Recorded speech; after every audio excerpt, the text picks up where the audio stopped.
Yeah.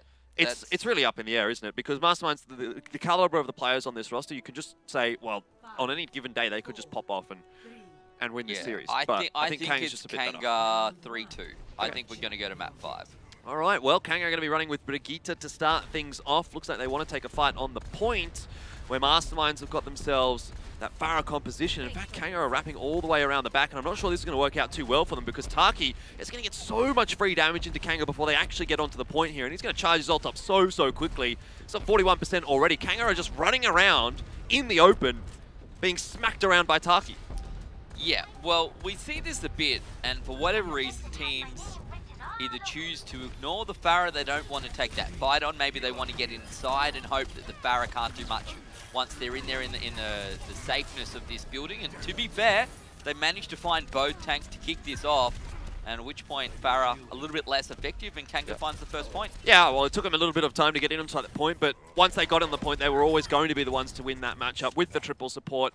And of course, Brigitte just being such a nuisance for anyone that gets into close range there for Masterminds. Not to mention the fact that it is going to still be a little difficult for Taki on the Farah to really get a whole lot done when there is a soldier for Kanga Esports. So they seem to have kind of all of their bases covered. They're playing quite aggressively right now, trying to hold the positioning to force Masterminds to play a little bit more split and open. But now Taki's got that rocket barrage. I think things are maybe going to change here. If he can get a good rocket barrage off.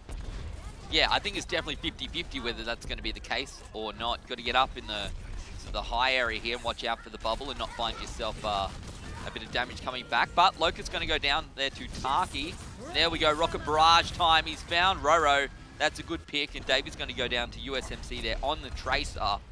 See Chrono get picked up as well. The flip will come back now to Masterminds. What do we think about just the one DPS here for Kanga as well? They're running sort of that 2.5 tank comp. Yeah, well, I mean, the thing is that Brigitte can kind of be a DPS in a lot of these fights. Obviously taking the role of a DPS. Roro, we know, is the DPS player for Kanga Esports, and she actually does put out quite a bit of damage. If you're hitting multiple people with that flail, you can really rack some damage up, not to mention, of course, the healing that you're getting as a result of that as well. So it depends on the kind of fights that Kanga are taking. Well, but if they're taking fights on the right? Exactly, if they're taking fights on the point, then it is still a DPS in that sense. But you can't do anything about the Farah with Brigitte, so it's kind of each team needs to try and play around their win condition. For Masterminds, that's Taki getting work done. For Kanga, it's fighting on the point. Well, Sound Barrier going to come out here for Kanga to start things off. Self-destruct on the point as well. Noah's not going to find anyone this time around. Transcendence and Transcendence. Let's throw them both out at the same time. Trying to capture it back. Taki finds one. Almost gets picked up, stays alive. Great work, and will DMAC Davey as well. So the rest of Kanga are going to get out of dodge. Masterminds continues to hold onto the point. We're even Stevens right now, 50% each, but Masterminds still with control and still with that ultimate advantage. Yeah, it was good focus fire from Masterminds. They split Roro off from the team. Everyone else from Kanga was kind of backing out away from the point where Roro was pushing forward. And as a result of that split, it's a pretty easy focus for Masterminds. They get rid of Roro, they play the 5v6 out, make sure no one dies as August 9 throws out the Transcendence, and they essentially win the fight off the back of that. A few ults invested in by Masterminds, but for Kanga, they also don't have too many, and while Locust has got the tactical visor up, I'm not sure that that's going to necessarily be so easy to make work when there's a Winston and a D.Va on Masterminds right now. Yeah, maybe it's great to get rid of the Farah or something like that. We'll see how the play goes. Yeah, throws it down, but unfortunately not in a prime position to make use of it. Nods is going to get DMAX, so that's actually going to get picked up even. So that's pretty useful in that sort of regard. But as you see, on the back of that, the rest of Mastermind's actually going to go down. So yeah, worked out. I mean, Lucas didn't get a huge amount done with that tactical visor, but he did actually get a little tickle across onto Noz, which did cause the DMAC. And we saw also Primal Rage coming out from Chrono. I mean, Kanga, they just sort of jumped in on that point again, did what they needed to do. Masterminds didn't really have the ults to contest there, but now we have to see Kanga try and hang on to this one for another 30%. USMC does go down early to Roro. And that's going to buy just a bit more time here for Kanga, as Masterminds will wait for USMC to respawn, but they do have Rocket Barrage here, Masterminds. There's a Transcendence available for them as well. They have the tools that they need to try and recontest this one, but it's going to come down to Davey and Merit. Transcendence from Merit going to be super important, and that self-destruct from Davey also to buy some room. Oh no, Noz in a pretty of a difficult environment right now. Roro going to chase through, trying to find that support as well. expect to see this go 99-99 right now, Jordan, as Kanga will throw out the self-destruct. Huge self-destruct coming out from Davey. Finds 2, and this could be the end of this battle right now. That is a huge self-destruct indeed from Davey, Ben, because that fight looked lost. 2 picks went the way of Masterminds, but now Kanga Esports, they're certainly the ones in control. Locust with the tactical visor, there's not going to be a Diva there, there's not going to be a Winston to stop him from dispatching of USMC. And in the end, Kanga Esports, they secure the first round, 100% to 99. Very close indeed, but Davey, the hero there for Kanga Esports. That was actually massive. So great work from Kanga. No changes were made there as well, which I found interesting in terms of team comp. They were happy to stick with what they had. So we move on through to round 2. Let's see if that's going to change up Roro over to the Farah as well. So, and Locust there you can see on the Hanzo. So, a couple of changes coming through now. No Brigitte. It's all about that extra damage. Masterminds anticipating the Farah here. They picked up McCree. Likely have been watching Kanga, how they play on Lijiang Tower. That info that Roro does like to swap onto Farah. But let's see what Masterminds can do about it. It's not always just as easy as, say, picking McCree. No. Still need to hit those shots. If it was that easy, then yeah, you wouldn't see many Farahs around, would you? So, not today, however. Taki going to get taken out straight away, so far less effective when you're down.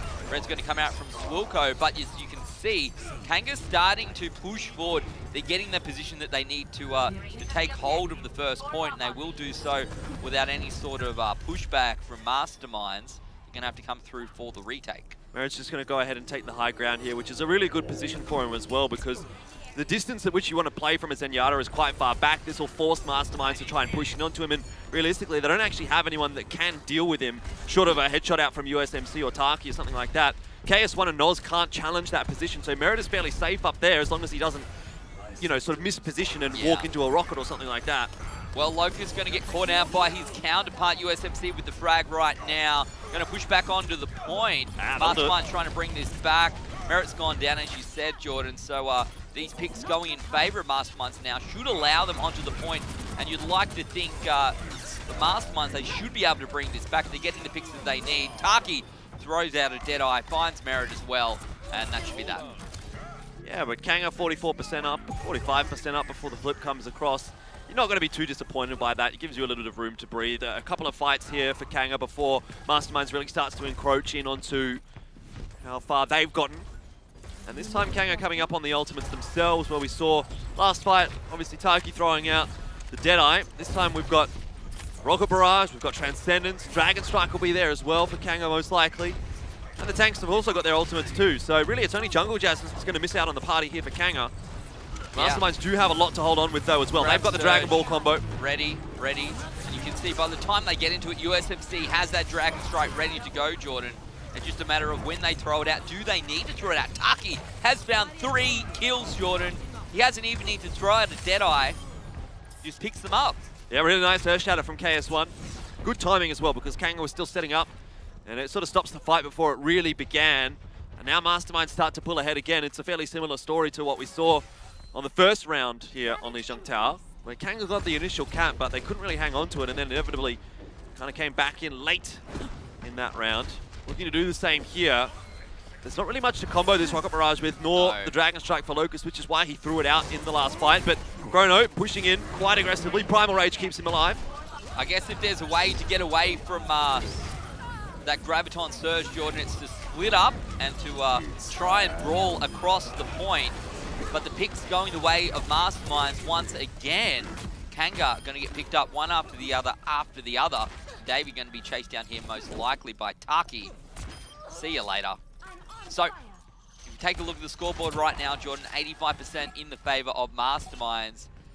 They catched it and held it all the way through right now. So, looking pretty strong. Kanga going to try and get onto the point, probably on the back of Merrin and this Trance. Exactly. In saying Masterminds at the lead right now, Kanga didn't invest as much in that last fight, so they do have a chance here. Roro has swapped off onto Genji as well, already up to 30% of the Dragon Blade, so he's charging that one pretty quickly, but need to keep an eye on these supports for Kanga.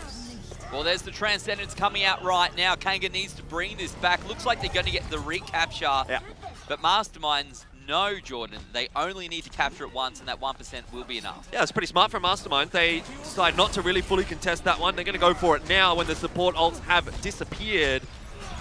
Have a little bit of an advantage of their own in that Taki's coming up on the Deadeye and USMC has Dragon Strike. Yeah, you would definitely anticipate here, Jordan, that this is going to be pretty big. Deadeye comes through, Noz throws out the Graviton Surge. Actually doesn't really work necessarily as well as Taki wanted it, but USMC is going to say, well, that was for me anyway, mate. Finds the kills, gets the picks. Point's going to go over to Masterminds, and as will the round. Yep, that'll be that. No one's going to be able to contest there for Kanga. And that's just a byproduct of the ult economy working in the favor of Masterminds. When they really needed those fights to be won, they had the Dragon Ball combo up. Kanga didn't really have that kind of impactful power play. They had obviously the Rocket Barrage, they had the Dragon Strike, but they didn't really get as much value out of those two ultimates as obviously what we saw Masterminds doing with Noz playing on that Zarya. So it's just worked out a little bit better there for Masterminds. Their team composition, their timings were a little bit better as well. And Kanga fall by the wayside. 75%, you know, it's not a bad shout, but they never really seemed close to being able to win that round when Masterminds had all of their ultimates available. Now, though, we're moving on to a bit of a different kind of a play style. Both teams picking up the Widowmaker. USMC's actually gone on to Brigitte. This time, Kanga Esports not too interested in that, as Roro's still going to be going back onto the Tracer. Yeah, a little bit different this time around, and, well, this entire map, this whole point comes down to this round, Jordan. Both teams up 1 apiece. Whoever wins this one will go 1 up on the scoreboard. So a crucial round here coming out at the end of Lijiang Tower. USMC very low. That's a big pick for Kanga. It is indeed. The Brigitte so can be very much a bit of a pain to deal with. So finds Brigitte. KS1 goes down. I was about to say, does this mean Masterminds fall back?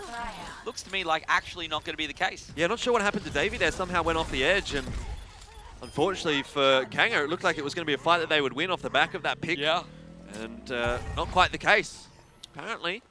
No, quite surprising, actually. I thought that Kanga were going to be able to pick that up, but Mastermind's going to be the team who gets onto the point first. And now it's on to Kanga to try and force the point here, because they can't let this get too far away. We saw what happened last time around, where they let Masterminds hold it for essentially almost a full 100%. And when they caught it back in the end, as they will inevitably do, there's not much that you can do to counter that. So I don't think it's going to be quite as oppressive for Kanga as far as the ults are concerned. It's not like they're going to be running into the Dragon Ball combo. There's more chances for them to get picks here with this Widowmaker duel, but it's a case then of getting those Widowmaker picks. And right now, we're not really seeing that. Taki fairly safe at the moment. Yeah, quite a distance back. Locust with the Infrasight ready, and Merit, of course, with this Oh, Transcendent. Merit's huge! Well, if your Widow can't get it, your Merit will. That's the real answer right there, Jordan. So Dragon Strike comes through, as does the Trans. Kanga in a favourable position for this battle. One would suspect they can pick USMC up here, who will now use the rally as well. To be fair, looks like Kanga are the ones getting the picks as KS1 goes down. Taki brings it back. Here's the self-destruct to cause a bit of a ruckus as well. Actually finds USMC, so that's a pretty big pick. Yeah, Merit time and time again for Kanga Esports is being the difference in some of these close fights. While the fight is still continuing though, Masterminds are ticking that timer up, and they're up to 70% already. If KS1 wanted to jump on that point with Primal Rage, he certainly could do it just to get some more time here for Masterminds, but I think they're just going to let it flip back over. Fair enough, 80% up for Masterminds. They're really going to be quite happy with how that one has turned out, and had Merit not gotten that pick onto Taki, maybe that fight would have gone the way of Masterminds. Yeah, absolutely. It was a pretty big pick coming out from the support, and as we've said a couple of times now during the season, Jordan, if you can rely on your Zenyatas to take out the snipers, that's a pretty useful thing to have. Taki with Infrasight available, going to pop that straight away. August 9th is going to be rezzed by Spulko. They definitely do not want to go into a fight without both of their support. Self-destruct won't find anyone. It's actually Davey who's going to get caught out there by Noz. So definitely less than ideal there. And Roro over the top with the Dragon Strike, looking for a pick onto KS1. If you can do that, those Storm Arrows pretty strong up against the Winstons, but not in this case. Yeah, Locust putting in some work though as well, does get KS1 down. He also finds Taki winning that duel for the first time in this round in particular. And that's going to make life easy for the cleanup there for Kanga. Chrono getting 3. He does like playing that Winston. So Kanga Esports, once again, going to be back in control. Yeah, it looked like Masterminds were going to swap it back over once again. Not the case, and to be fair, Kanga really needed to win that fight. So At least now, by the time Masterminds get back onto the point, we're going to be in a pretty even state here, Jordan. It's really going to be who wins this next battle, and then what happens at 99%. Rally going to be popped there by USMC. Chrono has the Primal Rage ready and decides to throw it out right in the middle of the room. Going to force the Transcendence coming out as well, but he's going to try and chase down the Widow, get back onto the point. Merit with Trans available. Should it be required, probably will be popped here sooner rather than later. He holds on to it for a while, but in the end will be required. Still 6 alive for both sides right now, but Roro goes down. Dragon Strike coming out in the meantime. Must not have had his lunge available, couldn't get himself back onto safe ground, goes tumbling down into the depths, and unfortunately for Kanga, that is going to mean that they are going to lose this fight. Chrono did a great job at the start of providing space for his team, forcing the Transcendence out of August 9th, but it will not be enough here. Kanga are up to 99% though, and Masterminds flipping it across. That does mean still that Kanga have time for a contest here. With Infrasight up, you're going to have all eyes onto Locust right now. He needs to be finding picks for his roster here, otherwise they are going to be losing because there's Primal Rage, then there's Self-Destruct, and not to mention Valkyrie there as well for Masterminds. They have what they need to hold on to this point. And it really all comes down to the picks for Kanga. This is going to be real tough right now for Kanga. As you said, that ult economy in favour very much so of Masterminds. Kanga, the team who has to force themselves onto the point, and they're going to try and battle it out right here. The last fight of this first map here on Lijiang Tower. Everyone pushing strong. Nods, you can see that self-destruct ready to go. USMC pops once again. Jordan has that rally ready to go. I'm very impressed actually that Davey was allowed to stay alive for as long as he did there. Noz going to get popped out as well. Throws it out, doesn't find anyone, but the pick, Davey's gone down. That's a pretty big pick now. No one's on the point, and Masterminds pick up the victory after losing the first round. Yeah, no real surprises there that Masterminds able to hold on to that final point. Unfortunately for Kanga, they are again going to be running in onto the point. They're trying to fight against a Brigitte. They're trying to fight against a Primal Rage Winston, a Self-Destruct Diva, and they've got nothing, none of those kinds of things of their own. Mero did pretty good with the Transcendence to keep Davey alive, like you said, and allow him to get the remake across, but realistically speaking, there just was not enough tools there for Kanga. And again, they lose another round because the ult economy is so much better there for Masterminds. And that, obviously those are the fights that you probably won't win against a team who is of at least equal skill to you. So you I mean, how can you, as a team, with your Winston, with your Diva, it was a fairly standard kind of a push straight into the point, but you can't expect that to win when they've both got their ultimates up, not to mention a Brigitte following up behind them, which is great for those brawly situations. And Kanga didn't have any of that. Of course, they had Merit on the Zenyatta. Merit fantastic on Zenyatta, but just in that kind of a fight, Brigitte is going to be just a little bit more impactful. Yeah, I guess it's one of those things, right? By the time you get to the last battle, sometimes there's very little you can do, and that was definitely one of those situations. They did the roll, may as well jump onto the point, may as well see if we can pick this up. Well, you reap what you sow, right? Yeah, exactly. It's not going to go your way. So it's really a culmination of the rest of that round. Exactly. It's the butterfly effect. What you do at the start of the round is inevitably going to affect you later on down the track. Unfortunately, Locust, I talked about, with the Infrasight needing to find a pick. He couldn't get anything done. Everyone on Masterminds was playing fairly safe, and he didn't really have an angle in there. So just unfortunate there for Kanga Esports, but 1-0 up is Masterminds. They'll be happy with that. They've really outplayed Kanga there in sort of the meta game in terms of just thinking about things, getting their ults going. The rosters that they were playing there as well seemed to work quite well against what Kanga was playing most of the time. So Kanga's going to need to kind of think about how things are going now. When we move on to Eichenwald, when we move on to King's Row, just change things up a little bit. That result, though, doesn't necessarily shatter my faith in Kanga Esports. No, well, let's be real there, Jordan. Those rounds pretty much went to 99-99, so that's, you can't really ask much more than that. Very, very close rounds, a 2-1 scoreline. It could have gone either way, to be fair. So pretty good start to what is hopefully an awesome 4 maps, maybe 5 if we're very lucky, going through to the tiebreaker on Ilios. That's what I want to see. Well, we had a lot of tiebreakers to start off the season. It's kind of slowed down a little bit as we get toward the end of the season. This matchup, though, like you're right, I think this one has a real possibility of going all the way to Ilios. Now, for Kanga having lost that, they might be thinking, okay, maybe we don't really want to go to Ilios, but still, it's sure they would love to. Something that needs to be in the back of the minds of both of these two teams because it is a very real possibility. So, Kings Row versus Eichenwald, I'm happy to see Kings Row. I do like that map. I think this is probably going to favour Masterminds just a little bit, especially on that first point. I do think at the moment they've got the stronger Widowmaker. I mean, Locust has had his moments, but he's also been struggling at times. Even last week we saw him, not really having an amazing time in the battles against Exer. So keeping my eye on Locust here in this one for Kanga Esports, because it is a very Widowmaker-dependent map.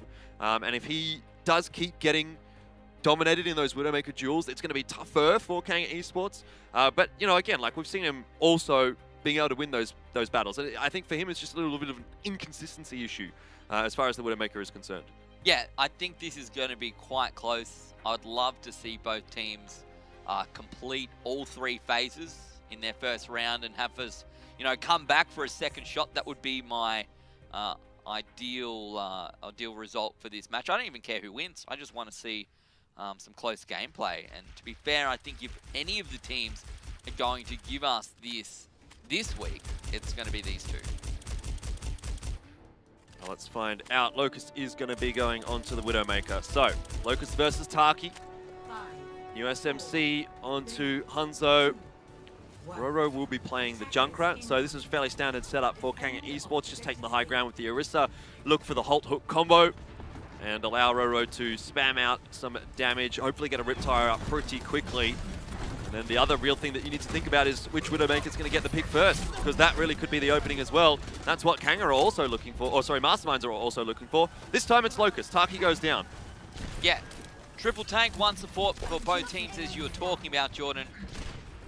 Going to be the first pick over to Kanga on defense, but it won't last for long. Mastermind's going to bring that one back. It's funny that we're watching the scopes with the battle on the point, but the reality is most of the picks are going to come from those DPS players. And you can see just how close they can get in amongst each other when you've got the Roadhog there, you've got the Orisa shields there, Jordan. They're almost, it's like face-to-face trench warfare with like 10 meters between either side. It's a super beefy front line. In that kind of a fight, I do actually think that Kanga's going to come out ahead because Roro is on this Junkrat. He's going to be able to burst through those shields just a bit quicker than what USMC is going to be able to do on the Hanzo. And now we have a Riptire available for Roro. Big Riptire here. This can really slow them down. Going to try and chase down the Widow and is successful. In the meantime, Merritt will take out his counterpart as well. Oh, that's a good shot. And Locust picks up USMC, as you can see. So this is going to allow Kanga a little bit of breathing room. Mastermind's going to have to reset. Still not, it's not a bad team comp to push through with here, Jordan. I just need a little bit more success with these picks. You can't have 2 snipers on your team if they're not getting the picks that you need. Definitely some good work being done right now by Locust. I questioned how he was going to play here earlier on, and seems to have stepped up from last week, but the issue is 1 pick might be enough for Kanga. That respawn's going to take so long for Kanga Esports, and this is the opening that Masterminds were looking for. Yeah, well, the Dragon Strike comes through. August 9th actually going to get picked up there by Locust and Merritt. Merritt now with the whole hog. Just going to play ring around the rosy, Jordan, of this statue in the middle. Locust is just popping off. He must have heard me, Ben. Yeah. Well, because this is definitely starting to become a little bit obnoxious now for Masterminds to deal with. Well, that's it. He's playing into like what is you know, when the structure falls apart of the front line, the back line is then open to, I guess, be preyed upon here by the scopes, and that's precisely what Locust is doing. And the time ticks away, 90 seconds remains right now for Masterminds. They're going to have to find something here. Roro about to have another Riptire available as they lose their main tank, Jordan. So this is going to be real tough right now for Masterminds. Kanga in a pretty good position. We're going to have probably a couple of fights left here for Masterminds. The question is, do they change this up? Well, I think that might have been a little bit preemptive there from Roro. Kanga falling back. Already won that fight. Masterminds was already kind of on the way out, like you said. Could have waited another couple of 10, 15 seconds maybe for Masterminds to really commit to this next push. And that potentially would have won the round actually for Kanga if he gets another one, Jordan. If you take a look at how quickly he's getting this ult up, maybe he feels he throws it out now, but at the time it gets to overtime, he probably has one more Riptire ready to go. I mean, look, at the end of the day, this still does put Masterminds really on the back foot because now they're going to be swapping their roster up. They're pushing in with only 45 seconds on the clock. They're going to go for the Goats comp, just stacking in there with the Brigitte, with the Lucio, going to charge onto the point, get through that Orisa shield and try to make things happen. But even an errant steel trap from Roro here could completely put a spanner in the works. Yeah, look at that. KS1 picked up straight away. Roro already 50% of the way through to his ultimate with 50% of that time remaining now, 30 seconds on the clock of the 1 minute they started with when they rolled back out of spawn with the new team comp. And this is going to be really tough now for Masterminds. Awesome focus fire from Kanga down as well onto the Reinhardt shield, which really allowed that hook to come across from Merritt. Allows that initial pick onto KS1. Now Masterminds pushing in with only 10 seconds left on the clock. They're going to clump up for Roro. Yeah, well, they're going to roll right onto the point here. Kanga still holding the high ground, and because Masterminds haven't found Riptide. anything so far. As we said, the Riptide will be ready, and it certainly is, Jordan. One good Riptide ruins the parade here for Masterminds. Unfortunately, not going to be the case for Kanga. Critical but damage. I don't know if it makes the difference here, Jordan. No, it doesn't. I mean, it does in a sense actually for Kanga because it really chunks through those Masterminds health bars. It was looking kind of 50-50 for a moment there, but that extra damage that Roro is able to put out is going to be more than enough surely here for Masterminds to drop. And indeed, that's the case. The Swilko does go down. A fantastic defense out from Kanga. Across all facets, they had really, really good shield break. Roro was looking good on the Junkrat. Locust certainly much better than last week on the Widowmaker. I mean, who was it on? I think it was Merit that was on the... He was on Hog. The Roadhog. Yeah. Getting some really critical hooks there as well. So that was awesome defense from Kanga Esports. And now Masterminds, well, they have to post something equally as impressive for them to even have a chance here. Yeah, there was some really big plays, and a lot of it, I think, Jordan, correct me if I'm wrong, I feel like a lot of it did come down to the fact that you've got that Junkrat there just eating through some of the shields, and it makes life very, very tough. Sure, you've got a Hanzo with Storm Ammo. Sure, that's pretty useful. But when the shield is an Orisa shield that comes back so quickly, you know what I mean? You just rinse and repeating. You're not really making headway. No. But Masterminds certainly were not. They swapped up their composition perhaps a little bit too late. It actually looked like that final push was their best push. And had they had something like that with an extra couple of minutes to play with, maybe by the time they get their ults up, grabs up, rallies up, that kind of thing, Earth Shatter, then they have a bit of a better chance. But we really didn't see that change up quite early enough from Masterminds, and they continued to persevere with something that was not working. Now they're going to be on the defense. They've got a tough ask ahead of them. But look, if Kanga can do it, Masterminds can do it as well. They've gone for more or less the exact same composition, just the single healer. We've got August 9th, again moving over onto the Roadhog, which is what we saw Merit doing. Kanga Esports for their own right, not sure exactly what they're going to be running just yet. I don't expect we'll see Merit playing Moira. No, this doesn't necessarily look like what we're rolling out with here. We'll wait and see what they end up picking. I'm very interested. As you said, Jordan, this Masterminds... Okay, if Chrono swaps over onto Ryan, then he stays on Moira. Okay, fair enough. It's looking like it's just going to be rush to the point here for Kanga, like what we saw Masterminds try to do. But they were too late. Now, I mean, Kanga's already running the, I suppose, ideal composition here. As long as they can get in with it without allowing a pick to come across. Well, that's it. Masterminds are running what Kanga ran. Kanga running something completely different to what Masterminds ran. So you can see how this will play out potentially quite differently right now. We're waiting for this first pick to see how it goes. Up on the high ground, look at that. That's Locust up there with the Brigitte on the high ground into the back line. Swilko goes down. That makes life very tough now. Already a Riptide coming around from USMC. Actually, D-Mec Davey as well. So potentially, is that the saving grace, Jordan? Is that what they needed? No. It's Locust up against the Hog. It's not going to be enough, to, Ben, because Masterminds... The run back so far. Going to be able to... Yeah, they're going to be... They're going to be sitting still so far back away from their respawn. Kanga's going to get way faster into this point. And August 9th, well, he survives, but he's the only one really here. Swilko's gotten back in time, but that's the cap. Can't even get back on. What big plays coming out from Kanga there. I thought maybe that Riptide that had come through so quickly would be enough to do it, but it wasn't. So it almost was. Such a fast round. And really, to me, that came down to going head-to-head with the same team comps on round one and it not working out for Masterminds. And then obviously that not being the case the second time around. Kanga just read the play a little bit better there, which is what we would have said about Masterminds in Lijiang Tower. So it's kind of a bit of a backwards and forwards right now between these two teams. Definitely a very exciting series going on at the moment. And it looked, like you said, it almost looked like USMC with that Riptide was going to be able to salvage that fight for Masterminds. It was the perfect fight, really, for Kanga to start things off. They got that brawl going, and Locust being able to get booped up onto the high ground. What a big play that is. Causing so much of a problem for the DPS and for the healers, where normally they're going to be a little bit more untouched by that kind of a roster that Kanga is running. It did make things a little bit more difficult, but it allowed USMC, of course, to get a lot more damage down. Still, the Riptide was not enough, as there was a couple of picks after the fact straight away from Kanga Esports, which kind of pulled things back in their favor. And obviously the respawn timers, or not necessarily the timers, but the run back. Well, the first point is made to be taken, That's Jordan. right, yeah. So if you don't take it on your attacking side, Makes it real tough when it's time to defend. Yeah, really, really good stuff from Kanga. So we're at 1 apiece, and this is exactly where we wanted to be at this point of the series. If we were at 2-0 for either team, you'd be like, maybe that's a bit disappointing. But 1 apiece, this is a really, really competitive series right now, and a super important one for both of these two teams as well. Well, as Jordan said, it's 1 apiece heading into half-time. The first map went over to Masterminds. The second, very quickly over to Kanga. We're going to take a very quick break, but when we come back, more Overwatch Contenders Australia.